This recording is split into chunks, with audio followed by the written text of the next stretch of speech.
So should the fire suppression extinguishing system be tied to the building fire alarm? If your building premises has an active building fire alarm, then the answer is yes, it should be.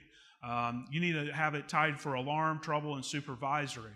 Think of this, if something were to happen 2 o'clock in the morning, you would want the proper emergency responding personnel to be able to respond, especially if there was some kind of event occurring in your high value asset, such as a server room or a data room.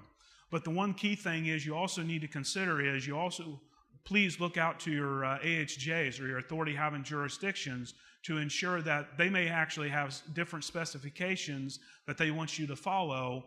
And so it's very critical that you have an understanding what they require. And also, again, if you have a building fire alarm and a fire extinguishing system, it should be monitored again for alarm, trouble, and supervisory.